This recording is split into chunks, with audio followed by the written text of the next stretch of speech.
keep it alive through these lines I write. I keep it live cause I thrive. I might just blow your mind tonight. I'm so hyped, but it's no hype. From this height, it's direct hits on sight.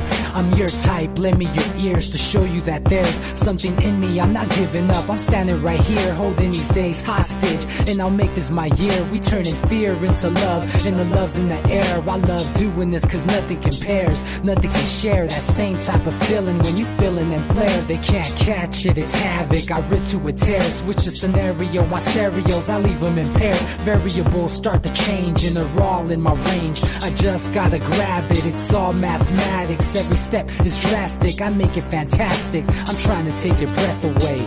Asthmatic. This is live through the stereo. Go and let it blow, blow through the stereo.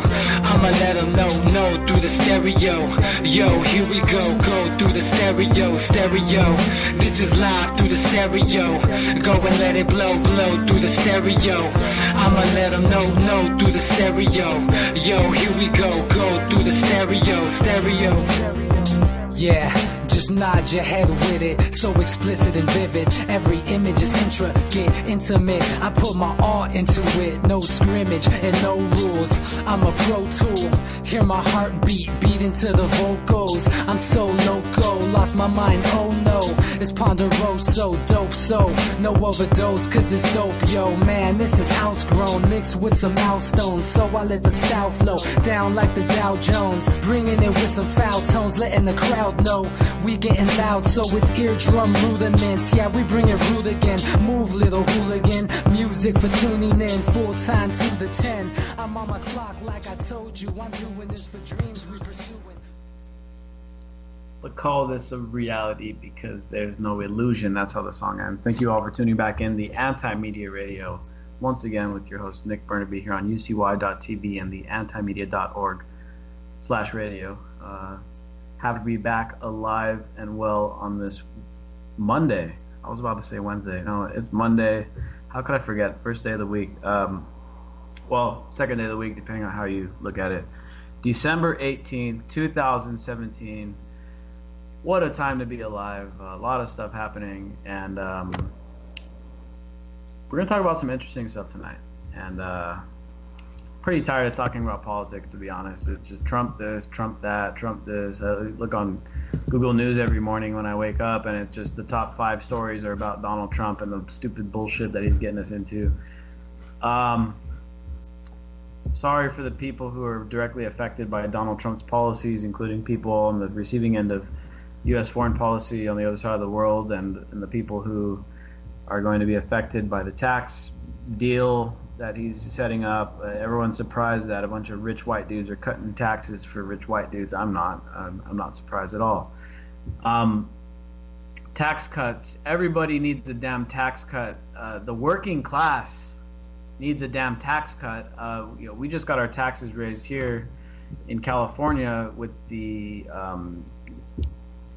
gas taxes, and they're trying to raise them even further with the mileage taxing now. So they tax you on every gallon of gas that you get. And now, since cars are getting more efficient, they're like, well, they're not using as much gas anymore, so we're going to go ahead and tax them per mile that they drive. Okay. They want to tax cannabis at 45%. They want to tax everything. They tax the cigarettes. They tax everything you're addicted to, everything you rely on, alcohol, beer, like I said, gas, all the stuff that everybody needs. They tax the shit out of it because they know you can't live without it. And they say, oh, we're taxing cigarettes because that way we can discourage people from smoking. Bullshit. You're taxing cigarettes because you want our money.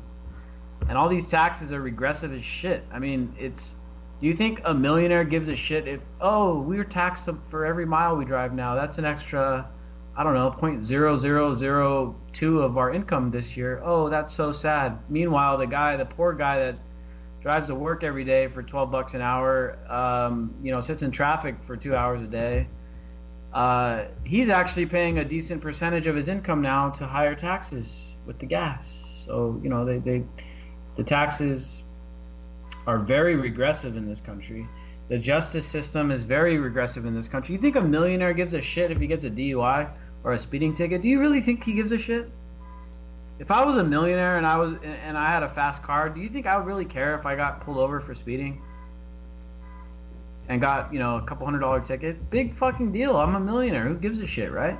You don't even need to be a millionaire, Nick. I personal story is I had a friend that, he was able to come up with 10 grand for a lawyer, and a DUI became a different thing, and he went from going to jail to a slap on the wrist, and that's what it's about, man. So if you're at a millionaire status, just imagine you can make murder go away. Yeah, seriously, no joke. So yeah, regressive as shit in this country. Look at the DuPont hair, dude. He raped his own children, dude, or his own cousins or nephews or whatever the hell that story was, and he did like 2 months in jail. I mean, he's a billionaire, but that's what I mean. There's if you can't buy justice, you can certainly threaten judges. Yeah, it's regressive as hell. It's regressive as hell, and that's just the politics in most countries around the world. U.S., the only thing that makes us unique is that our politicians impose their shitty policies on other people around the world. Most other countries that you go to, Peru, Mexico, places I've been to recently, yeah, they got shitty governments too, and they're corrupt, and they jack people's money, and they waste it on dumb shit. But the Peruvian government is bad to its people, and the Mexican government is bad to its people, and the American government is bad to its people, and it's bad to a bunch of other countries all around the world. Therefore, it makes us a little bit worse. And so that's pretty much, I mean, what else is there to say? I mean, we've talked about the foreign policy stuff relentlessly. Let's take a little break from that tonight because Jake had a really, really interesting story go up today on the Anti-Media. Jake Anderson, welcome to the show, man. How you doing tonight?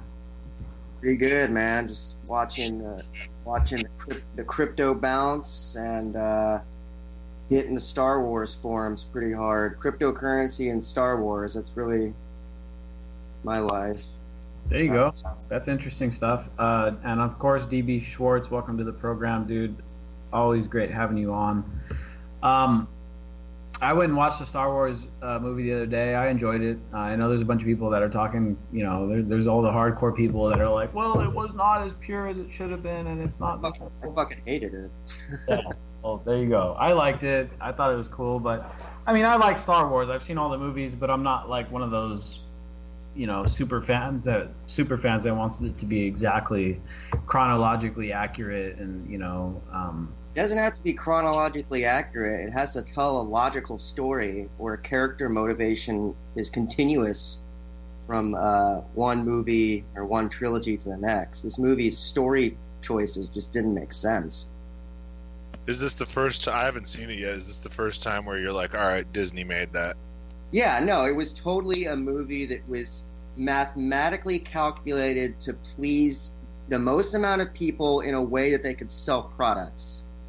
This was a complete not sell products and spawn new movies. That's what this was a money world building. That's what this was. Instead of world building for the sake of creating a fictional world with real characters, and it was world building for the sake of generating as much money as possible, because the story choices just didn't make sense. And you don't have to be a Star Wars fan to know that. I honestly, it's incomprehensible to me that so many people love this movie. I don't, but you know what? That's not what this show is about. So I'm going to stop talking about Star Wars. Well, it worked on me. I'll tell you that much. I'm going to go. Well, at least if you're going to broach the subject of programming, I mean, is Bill O'Reilly going to be the next Emperor Palpatine? Because Fox is Disney now, so they have his rights. Well, I'd buy that action figure for sure. I'd go to that Star Wars. So, more of the same old political stuff going on. Donald Trump sucking the air out of the news cycle makes it really hard for us to cover the news because people are just so tired of hearing about Donald Trump, and if it's all Donald Trump in the news every day, well, what the fuck are we supposed to cover? and so and of course the mainstream media is constantly obsessed over mostly superficial story narratives. You know, the Russiagate stuff, the Trump Twitter stuff, the who did Trump insult today? You know, one of the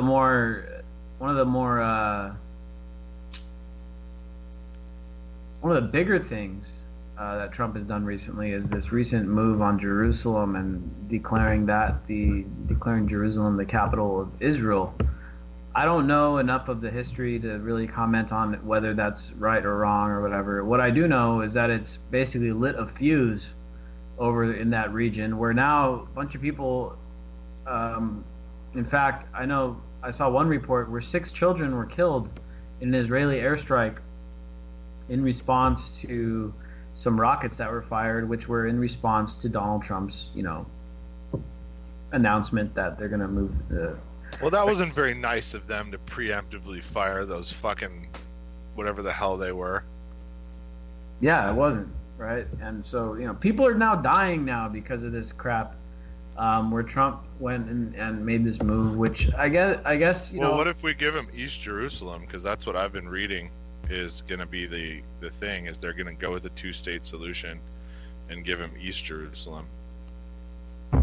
Yeah, it's man, it's so frustrating that we've been dealing with this. We can't fight forever, dude. We can't fight forever because eventually somebody's going to make a huge, they're going to pull off a giant attack in Israel, and Israel's going to go absolutely ballistic and start using their actual high technology weapons, and they can just decimate everyone around them, dude. That's the thing. I don't know if anyone knows what Samson option is, but that's what they've been threatening for years that they were going to do if they ever got attacked again, in 1967. Yeah, and you know what? The most horrible thing here is, look, we all know what happened in Germany and elsewhere under the Nazis with the Jews and how they got rounded up and systematic genocide by the Nazis, right? And understandably so, the Jews that went on to found Israel were pretty much radicalized, and they're like, okay, well, their slogan was never again. We're never going to allow someone to do that to us again. And so therefore, let's call them what they were, though, because as a Jew, I'm offended by the term being used, and they were Zionists. Yeah, the Zionist movement. And so understandably, these guys were radicalized. They went on to found Israel, and they're like, okay, we're never going to allow this stuff to happen again. So we're going to get really strong, and we're going to be, invest a lot in warcraft and intelligence, spying, infiltration, that kind of thing. I mean, the Mossad is very well known for being very advanced on that front, right? So that, very much understandable that they would have that mentality because of what happened after World War II or during World War II.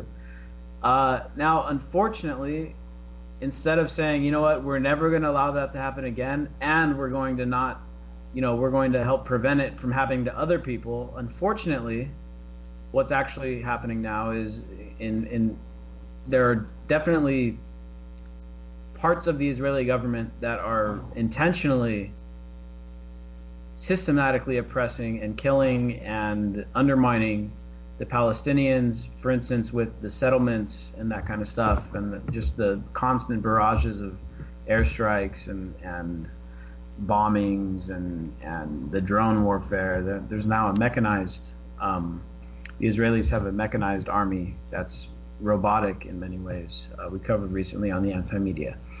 And so what's happening now is the Palestinians are now on the receiving end of this radicalization of the Zionist movement. And these guys, the Palestinians, while right now they remain the underdogs, there's no denying that the people are getting radicalized. The people in the Gaza Strip, the people in Jerusalem, the people in Palestine that are on the receiving end of the Israeli and U.S. foreign policy, they're becoming radicalized. So the next generation of these kids are going to have the same mind state of the guys that founded Israel, the Zionists that founded Israel. And these guys are going to, what they're doing is they're literally creating terrorists right now out of many of the Palestinians. A lot of the kids, the young people, the youth who are being screwed over by this system are getting really pissed off, and they're going to look for someone to lash out at once they're able to. And so you're going to be seeing a perpetual cycle of violence that's going to be plaguing that area for, from what I can see, the foreseeable future, unfortunately. Even with a two-state solution, even if a peace deal is cut, there's going to be a bunch of people with resentment that are going to be lashing out over time as they get older. But we got to get something done, man, because from being able to see from both sides of the aisle and going to temple and hearing what extremely bigoted people from both sides, because a lot of people assume I'm just a big white guy, so they never go, oh, you're a Jewish guy. So I hear it from both sides, man, and there's a lot of, there's just, the main thing is there's no trust at all. Like, there's such a huge distrust, and a lot of it boils back to World War II, and a lot of people didn't know that the Arab world sided with Hitler, so there's just resentment, there's just deep-seated hate even for some of these people. And we've got to just ram some kind of agreement in, unfortunately, because they'll just fight forever. These crazy idiots think at some point one of the other two groups is going to just not exist anymore. And people don't understand what kind of tech Israel has. You're not going to wipe Israel off the map. That window is long, long gone. So people just need to clue into reality, and we have to get a two-state solution. We have to get something in. Otherwise, they will Samson option at some point, and that's going to set off a nuclear war that will go worldwide. So anything is better than that.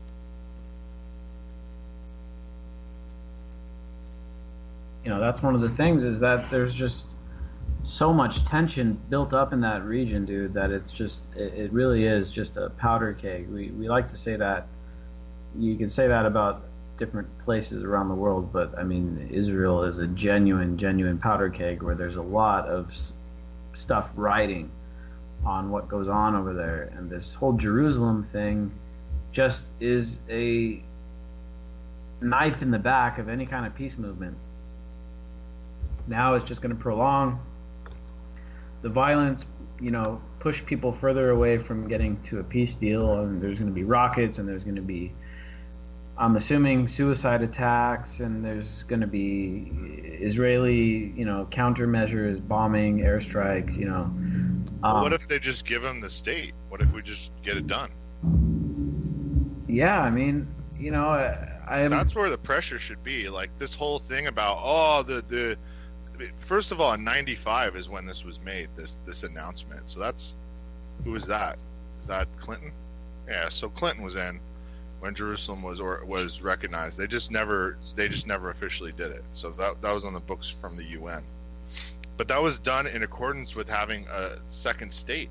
They were going to give them the whole West Bank that bridged into Gaza. So it would be like a moon, like a crescent moon type of territory. But, you know, nobody wants to share that wall in the Temple Mount. That's the biggest problem right now, is everybody's been building holy sites on top of everybody else's.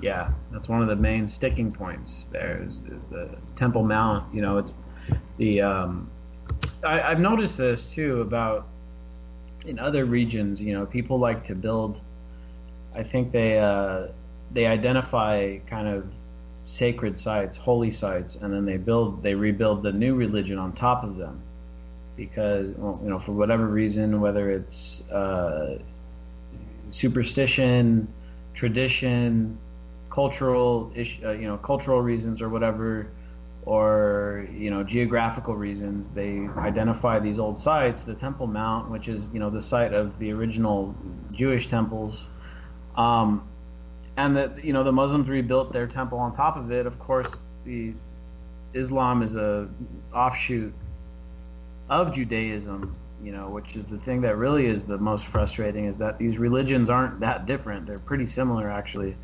And these guys are going around killing each other over, you know, these pretty, of course, as a non-religious person, I would say, you know, pretty insignificant, you know, differences. Of course, the people who practice those religions may argue differently and say, oh no, there's a huge difference. But from the outside looking in, it's like, you guys are all Abrahamic religions, Christianity, Islam, and Judaism. It's like you all have the first half of that book. It's all the same,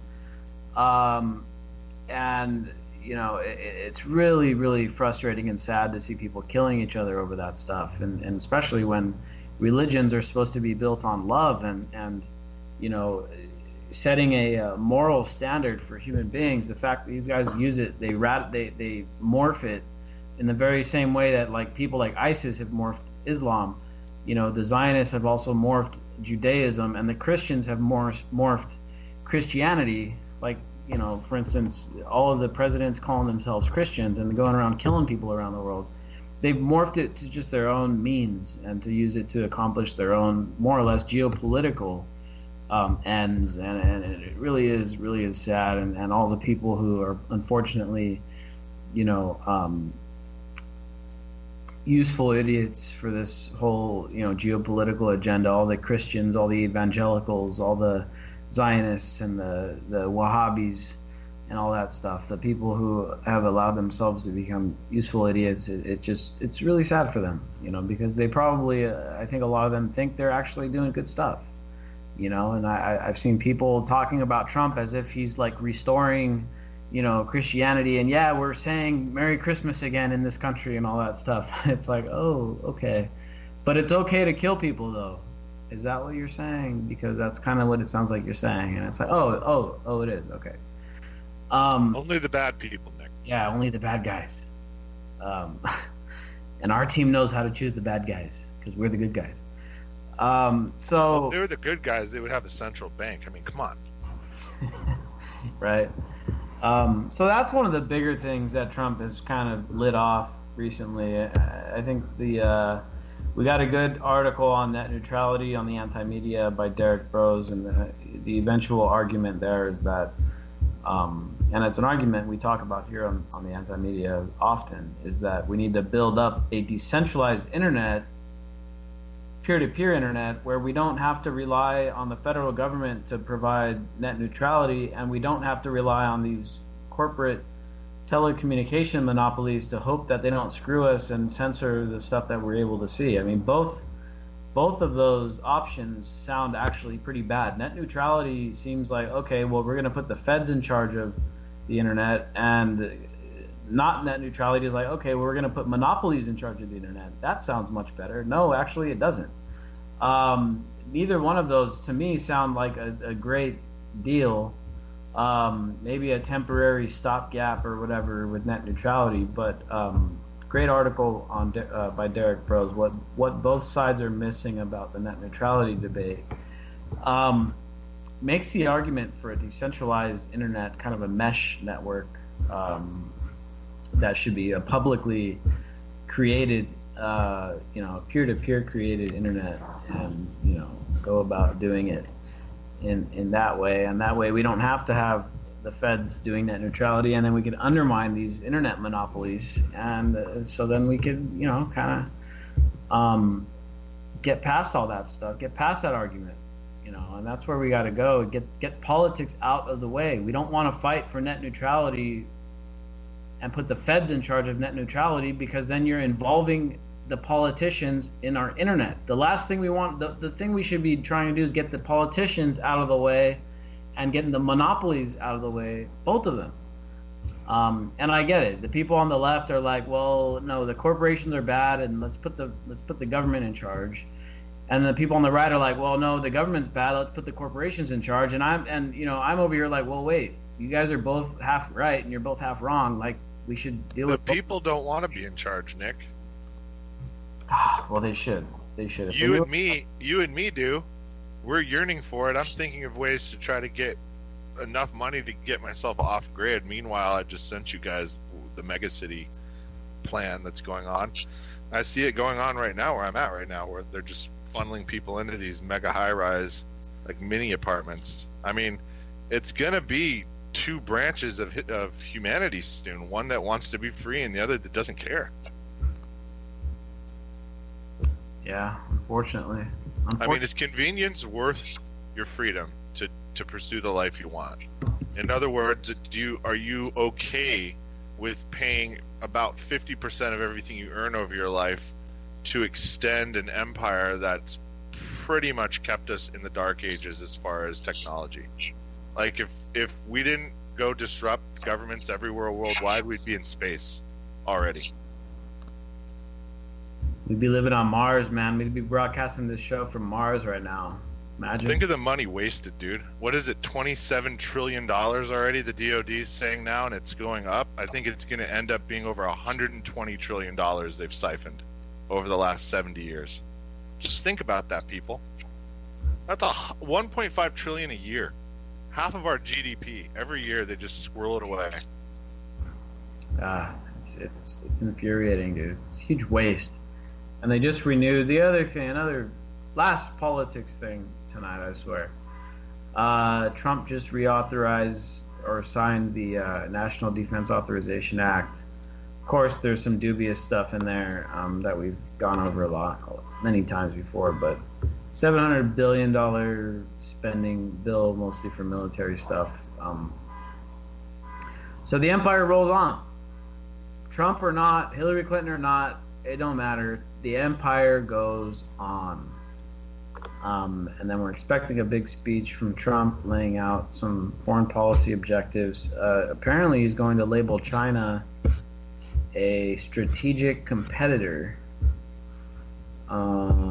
which is basically saying, China is a threat economically to the United States, which is just an admission of reality. I mean, we talked about this before. China is a threat to the United States. In fact, it's the greatest threat probably the United States has ever faced.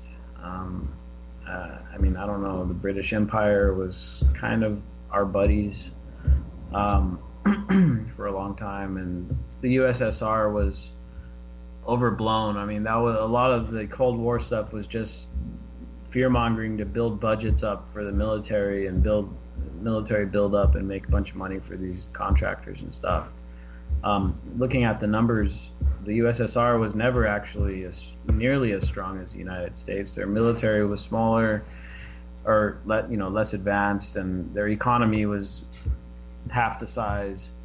And it was never the threat it was made up to be. But they did what they did.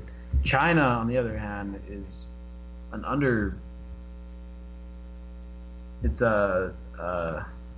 flying under the radar in many ways, where it's really building up this very, very strong economic infrastructure that's connecting that whole half of the world over there is being reconnected. And you see, the United States, for us to project our power militarily, economically, we have to ship stuff all the way across oceans to accomplish it, right? China, on the other hand, is connected by landmass to Europe, to the Middle East, and then, of course, through that to Africa. So China doesn't necessarily have to have a huge navy. They've gone the route of railroads, and China's connected the whole world. The other half of the world, it's bigger than half. The other 2/3 of the world on that side of the world over there with railroads. China's already done that quietly. While we were building, what we spent building that crappy stealth jet. What is that? The F-22? I forget which one it is. The one F-35. The F-35. Yeah, but now it's working. So surprise, surprise! What a bunch of disinfo. Well, it's working now, but still, we spent trillions of dollars on one jet. Yeah, it was 1.5 trillion in development and manufacturing. It's crazy. And China spent basically that same amount of money and connected the entire 2/3 of the entire world economically with the One Belt, One Road project, which is basically Silk Road 2.0. And they spent the same amount and basically quietly outmaneuvered us economically and set themselves up to be the next world power for 100, 200 years to come. Yeah, it's weird. It's like a competing philosophy. Do you want to have a super strong homeland, which they did, or do you want to stretch your empire as thin as hell and hope nothing happens? Yep, really, seriously. And really, they just improved on the U.S. I think in a way they kind of improved on U.S. empire. In a way, we all know that the U.S. is kind of that economic empire, but we also spread our military out all around the world, and what we do is if people don't want to do business with us, well, we put a gun to their head and say, all right, dude, Iraq, Libya, Iran, Korea, whoever doesn't want to do business with us, well, we're putting a gun to your head and you're going to do business with us. And if you say no, we topple your government. And I think what China has done is, in a way, it is an economic empire like the U.S. has, but I think they've gone a more friendly route where it's like, all right, we're going to do business with you guys and we're going to give you favorable conditions and cool, you want to do business with us, great. And if you don't, well, okay. For now, that's so far, it's like, okay, China's not invading Indonesia, China's not invading the Philippines, China's not invading these places yet, hopefully not. But I think they've improved on the U.S., economic empire idea. And so China really is, over the next couple years, we're going to see China become the number one economic empire. The U.S. will retain. I think the U.S. has enough military advantage to retain our edge on that front for maybe a decade. Nick, have you read into the reevaluation and specifically Nasara and how they're negotiating that right now? That's why Trump went over to Asia. So basically, like, us and China are going to split a fourth of the world economy. So we're going to get a fourth, they're going to get a fourth.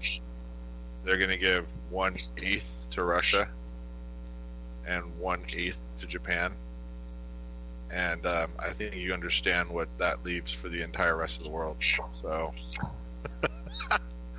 buy those countries' currencies and cryptos, because those are the dominant economic bloc that's being built right now. That's why TPP blew up, because it's unnecessary now. Interesting. I hadn't heard that yet. But yeah, dude, this is some of the stuff going on right now, and these are some of the bigger geopolitical kind of trends. Now, with that stuff out of the way, I want to go over to something Jake wrote today, because I've been seeing a lot more of things like this, and we've been covering it on the Anti-Media. Jake, you wrote an article today. The Pentagon's secret UFO research program may have found something. And so apparently there was a program that run at the Pentagon where they're trying to track down UFOs and stuff. And of course, I mean, this has been the subject of conspiracy theories for forever. Area 51 and, Roswell and UFOs and alien contact.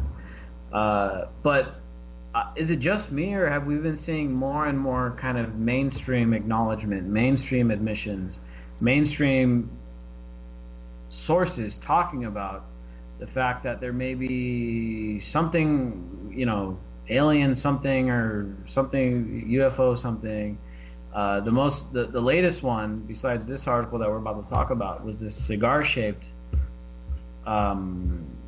object that entered into our solar system, which was the first of its kind that they've observed, that came from outside, of possibly even our galaxy. It came flying in, and it was just really weird. I mean, most like comets and things like that are kind of round shaped, and because of gravity pulls it into a globe shaped kind of object.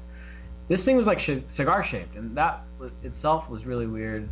And then it passed by, and a couple of scientists, including Stephen Hawking, are like, well, shit, we need to look at this thing, because that thing is so weird that it may very well be alien. And then I just saw a video on The Independent, the UK paper, talking about how some scientists think it may have been covered in organic substance. It's alive, dude. Yeah. It's a living ship. Yeah, I mean, it very well could be. We don't know. Well, they're gonna watch movies as soft disclosure, because Peter Jackson, who made the Lord of the Rings and all, he's releasing a movie coming out about living vehicles. And if this disclosure is coming out, and I know you put out the New York Times thing with the UFO footage from the F-16s and stuff. If this is a craft coming in and it's It may be one of ours because there's this thing called Solar Warden. I don't know how deep you want to get into this, Nick, because we don't go into conspiracy too much, but on this show at least, that's more Thursday. But they're saying these ships are like alive, man, and they grow them and they have crystal skin. And when I say alive, it's like AI with a crystal brain. So, dude, if some of this stuff coming out, if any of this stuff ending up being true, people that are like right now at Star Wars movies, that's what they're kind of doing. They're like kind of prepping people, man. Like, you have to look at this, all these sci-fi things ramping up is getting the average American ready. And they're still not going to be ready when this stuff comes into reality. Yeah, I mean, this is religion shattering, reality shattering. Oh, yeah. Yeah, religion's dead. I mean, in all honesty, if you can't... there's a lot of religions that'll end because they're not going to have a correlation to... They're not going to have a Book of Enoch. And at the very least, if you have not read that, you understand the Book of Enoch is like it's about ETs. So let's bring Jake in here because Jake is like our resident expert on a lot of this stuff. And the article today, really, really good article, a lot of information in it, including video footage. Man, I looked at that video and I saw it a few days ago in the New York Times, and I was like, what in the world is that thing? And you could hear the pilots or the people on the plane that are tracking this thing, and they're as baffled as everyone else. They're like, whoa, did you see how it's moving? And there's like saying there's a whole fleet of them out there, and we've seen similar footage before. This one seems a lot more recent, and it's very clear. And like I said, this is coming off the New York Times. There has been a lot of alien and UFO coverage recently. We've had, I mean, just in the past month, I think we've done like 3 different articles on, I think 2 of them were on that cigar-shaped object, which was very strange. But there's been a lot of information coming out recently on UFOs. Jake, I mean, first of all, let's talk about this trend before we talk about your article. I mean, have you noticed this too? Is there more alien stuff coming out recently, or am I just paying more attention to that stuff? Yeah, no, there's definitely. I mean, one, it's one of the most popular trends on the internet, so it's just natural clickbait. As far as the Oumuamua asteroid, which I believe I wrote both of the articles for the site on that. The first one was just simply about the discovery of it. It was the first interstellar asteroid detected by us. So it's basically the first thing from outside the solar system that we have directly observed. And then the second article was about how the unique shape of it, it's essentially exactly what Arthur C. Clarke described in Rendezvous with Rama, which is a classic sci-fi novel, which is, that book is about a large asteroid coming through the solar system, and then they look closer and realize that it's changing speed and that there's something anomalous about it, and so they research it and realize that it's an artificial craft. Now with this one, they decided to look for radio signals coming from it, and so that's what everyone was so excited about, was simply the announcement that scientists were interested enough in it that they were going to test it, but they haven't detected any radio signals from it. So as of right now, we really have no direct observational evidence to conclude that it's an alien ship. As cool as it would be, and as much as I hope it is, right now, it's just an asteroid that's 10 times longer than it is wide. Yeah. But Another thing I just saw about it too was that it is one of the first times they've witnessed something like that didn't throw off any kind of ice or any kind of, there was like no trail behind it. And so that was also anomalous as well. Yeah, there's a bunch of weird things with it, and that's why they're looking at it, and it's definitely really, really exciting. And I mean, it's just cool on every level. As far as the article from today, so basically, this is important because I talked on the phone with Richard Dolan today. Actually, he was like a pretty prominent like UFOologist, and I was lucky to get to talk to him. And it's a pretty big deal because this is essentially the first time that it's been confirmed that the government is still actively studying UFOs. There was a famous classic project from like the 40s called Project Blue Book, and this was kind of the standard.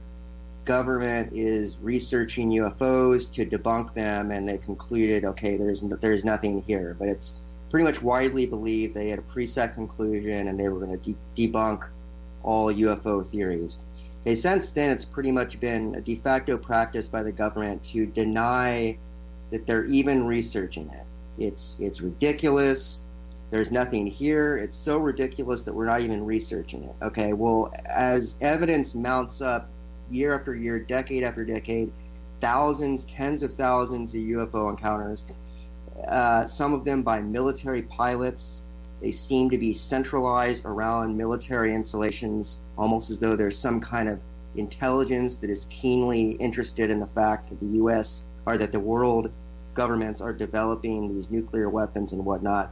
Gradually, it's become accepted that there's something strange going on, and it's just mounted and mounted and mounted.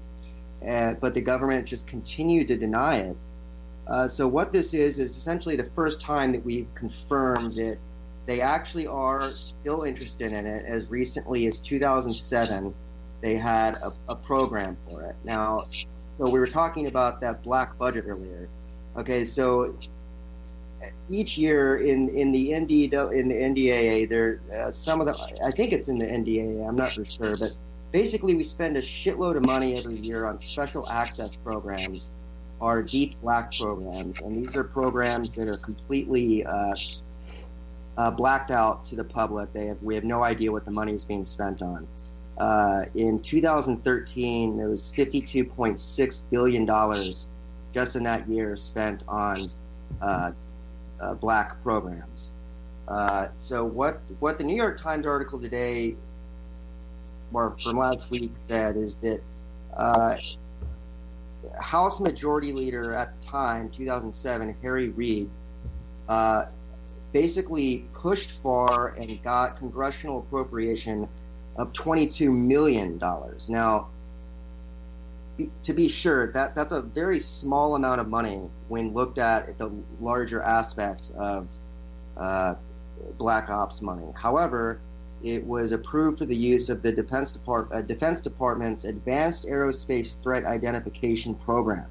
The money was specifically authorized to study UFOs, and it was funneled to this guy, Robert Bigelow, who has been studying UFOs for a long time, and he has an aerospace research company that's been investigating UFOs, or as they're also called, unidentified aerial phenomenons, instead of just unidentified flying objects. Because it's not just objects, it's just strange phenomena that's occurring in the sky that can't be explained, and strange effects on the people that observe them. So essentially, what we have now is confirmation that as recently as 2007, the government was actively researching UFOs. And from what we know, there's a guy named, what's his name? Luis Elizondo. And he was a high-level military intelligence official.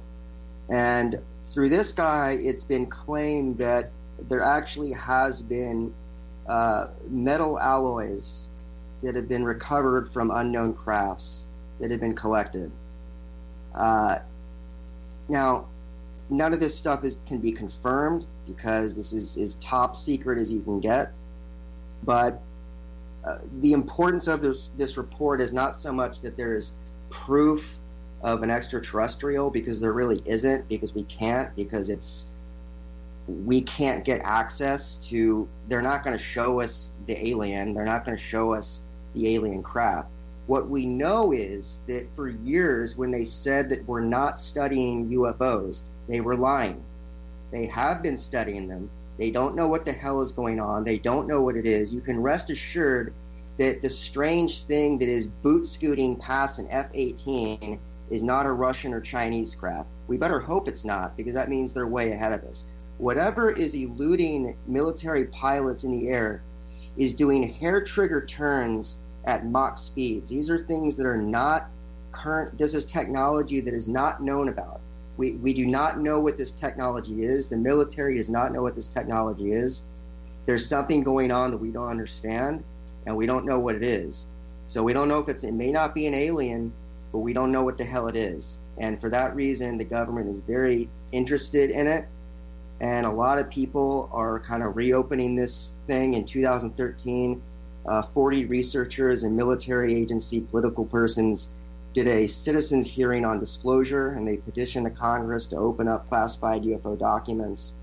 There's a lot of new efforts going on. Tom DeLonge, also, who you may know is the lead vocalist of Blink-182, has become a major UFO researcher and has started something called To the Stars Academy of Arts and Sciences. There's a lot of stuff going on right now, and basically we're at the tip of the iceberg, and we may be at a point where some major disclosure is about to happen. And, you know, right now, an anomalous UFO video is not going to change anyone's mind, but there could be something weird that goes on in the next couple of years. Our reality could change, and all of a sudden, all this predictive programming about aliens could suddenly be very relevant. There's been 2 presidents that have mysteriously said, don't you think the human race would come together if we suddenly faced a common enemy? Ronald Reagan said it at the United Nations in 1987, and Bill Clinton repeated it again on a late-night show with Jimmy Kimmel in 2015. So there's all kinds of strange signals out in the ether right now, and who knows where it's going to lead. But one thing we do know is that the government is researching UFOs because they have finally admitted it. Very interesting stuff. And, you know, like I said, I've been seeing it more and more. Like, now it's not where you'll see some cool little interesting, you know, article on Yahoo News where it's like, oh, they're, you know, looking for life on this, you know, moon or something, or they sent a signal out to these people, or they sent another one we covered recently, they sent like a song out to try to reach out to anyone out there listening. Now it's like almost on a daily basis we're starting to see stuff like this from, like I said, mainstream outlets. It definitely seems to me like we're getting closer to a time where if there is something out there, even if it's just evidence of an ancient, you know, artifact or something from outside of the Earth, it's starting to feel like the disclosure is coming soon. Yeah, well, the fact, and the other importance of it is the fact that this was reported through the New York Times, which, as Richard Golan said, is about as establishment as you can get. It's the fact that an established news medium is reporting on something that for so many years was so incredibly taboo that they wouldn't even touch upon it is a pretty big deal. And look, the importance here can't be overstated. If you're talking about a propulsion system that has allowed something from another star system to get here and to elude us, you're talking about a technology that's so vastly superior to ours. You're talking about something that could potentially change all of human life, all of our transportation industries, communication industries. You're talking about something that would exponentially increase life on Earth, and for that reason, you can imagine why governments would want to keep it secret. They don't want to lose power. If something like this comes out, they lose power. So it becomes very clear when you start thinking about it in a way like that, why they're trying to keep this stuff secret.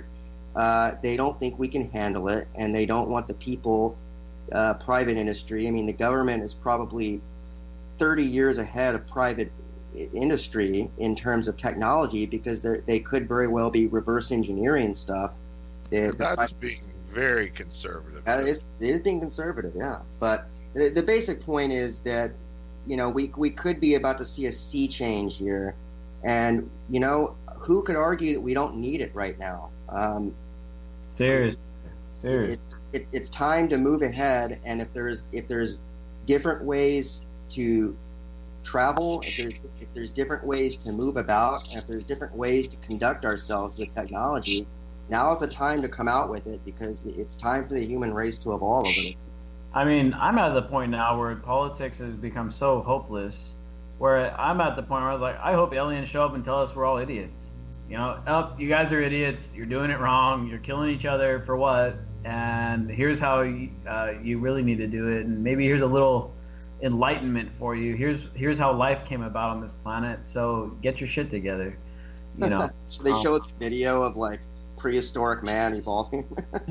They're like, here's how we started you guys up. So shut your mouth and stop trying to kill each other over stupid shit. Yeah, 2001 was a documentary. Well, we do have a lot of potential. I mean, I've heard just from off the wall things that there's other races out there that have hit evolutionary walls and they're actually like afraid that we basically don't have one. So I think we have unlimited potential, man. I mean, I could see us going anywhere and doing anything eventually. I agree, but we're definitely at some evolutionary checkpoint. We're at an evolutionary DUI checkpoint right now, I think. But something has been keeping us down because I don't think the average people are bad. I think average people, even if they're indifferent, they're good-natured. They want to help others, and they don't want to have wars and kill people and have children kidnapped and all this other crazy, shitty stuff going on. I think most people just want to have security, raise their children, go on vacations once or twice a year, have a nice place to live. I mean, people aren't looking for extravagance, and these billionaire class type people with these mega corporations, they're hoarding it all, dude. I think we have enough right now for everyone to have a 1950s America lifestyle in the whole world everywhere right now and not need to do anything drastic and not need to pollute the world to do it. Yeah, and aliens might simply want to observe us right now. They may be completely different. They may live a much more egalitarian, monolithic life where everyone is more equal to each other, and they may be just simply baffled and interested in the evolution of the human race, and they may simply be here observing us. Well, you know, look, I think human beings are not mean. I don't think human beings are innately mean. I think that they are innately afraid. People are afraid of uncertainties. They're afraid of, are we going to be able to eat? Are we going to be able to have shelter? Are we going to have clean water? Are we going to have our basics taken care of? And they're afraid of that. They're afraid of not having that stuff. And what goes on, I think, is these parasitic sociopaths who are in charge of things right now take advantage of that fear, and they morph it into their own self-gain. And I was just having this conversation the last 2 days with a few people about what exactly is the role of a politician. What do they claim to do? Well, they take care of the young, they take care of the poor, they take care of the elderly, and they take care of the sick, and they provide security. That's what a politician trades in, right? That's every election is based on, okay, Hillary Clinton says she's going to do this with healthcare, and this with Social Security, and this with welfare, and this with terrorism, and Donald Trump is going to do this and that and that and that. It's all the same shit. It's all a matter of playing off of people's fear of, okay, well, I don't have insurance, and if I get sick, well, that's really scary. And I don't have the greatest job, and if I don't have enough money for rent, well, where am I gonna live? How am I gonna eat? There's always that boogeyman, which is honestly should be the least of our worries, which is, the war on terrorism. Oh, we're gonna keep you safe. I remember Donald Trump for a while was running with "Make America Safe Again" slogan. That's all they trade in is fear. That's what politicians trade in is fear. All around the world, go to every country, and they trade on those four basic things. Taking care of the sick, the elderly, the poor, the needy, and taking care of security. I guess it's 5 things. But it's all based on people's fear and uncertainties. And if those things were gone, I don't think that human beings would be violent anymore. Not saying that, oh yeah, murder is going to disappear and there's going to be no more crime or all that. But what I'm saying is that most of the violence that takes place in the world is based not out of people wanting to be violent. Nobody wakes up in the morning and is like, you know what? I feel like robbing somebody today. I feel like fucking killing somebody today. That's not really, I don't think that's how it works. People wake up and they're like, yeah, I want to have a good day today. I want to, have a nice breakfast and relax and, be safe in my own home. Like, that's what people really want. Nobody wants to go out and kill people and rob people and steal and do horrible things to people. But it's out of fear that drives people to do these really nasty acts because they think that in some way or another it's going to protect them. Or what they'll do is they'll create it into a video game like they have with the people doing the drone stuff. If anybody's watched several movies that have come out, I mean, they made it so impersonal for people to pilot a drone and just shoot a few Hellfires and have these other guys mop it up that are in there to get their GI Bill, dude. And it's just it's a business model. And if we can change the business model from death and destruction to creation and exploration, then that's all we got to do. That's all we got to do. Just change those two for the other two. Yep. And it goes back to what Jake was saying as far as why would the government be interested in hiding any kind of discoveries of extraterrestrial alien civilizations, intelligence outside of Earth? Well, probably because, like Jake said, if these dudes could make it all the way here, in that video today from the New York Times that we have in our article, that craft has some kind of technology in it that it's faster than our stuff. It can change direction faster than our stuff. Yeah. One interesting point is that it showed no signs of lift. It didn't have anything lifting it up. So maybe anti-gravity type of technology as well. We're talking about basically probably whatever was driving that craft has access to unlimited energy, free energy maybe. It's incomprehensible. Do you realize that using our fastest shuttle right now to get to just the nearest star, using our fastest probe, it would take 80,000 years. So do you realize the level of technology that someone has, that if they're a biological entity, and they may not be, they may be non-biological artificial intelligence, but whatever they are, to bridge that distance, you're talking about a level of technology that is far beyond our current comprehension. Yeah. Think about that. 80,000 years. They're bridging that in a biological lifespan. Crazy. It's almost hard to comprehend it.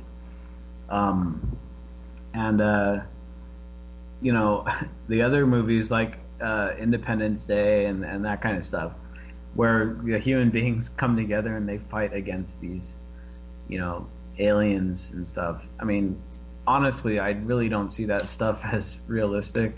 I think, like you said, if these guys are able to bridge a gap of at least 80,000, what would take us 80,000 years to bridge, their technology is so advanced that they could zap our whole planet like instantly, I think. These guys, if they were here interested in our destruction, well, I think that would already be done. Like they would have already dealt with us and said, you know what, these guys are a virus, human beings are destructive, and we just got to deal with them because it's not going to be worth trying to do peaceful, interactions with. No, I mean, if that were the case, we would already been dead. We wouldn't even have seen it coming. We wouldn't, they could have done it in many different ways, with a bug, with a virus, with a weapon, with anything, dude. They could just zap our atmosphere, disrupt our climate, whatever they wanted. They could do any of that stuff probably with the technology they've got. But the fact that they haven't tells me that they have hope for us. And that they see us and they see, oh shit, man, it's sad that they're doing what they're doing now, but maybe there's hope. Maybe let's not intervene. Let them give them a chance to figure it out. Maybe that's what they're doing. Thank you all for tuning in, and check out. This is live through the stereo. Go and let it blow through the stereo. I'ma let them know through the stereo. Yo, here we go through the stereo. This is live through the stereo. Go and let it blow through the stereo. I'ma let them know through the stereo. Yo, here we go through the stereo.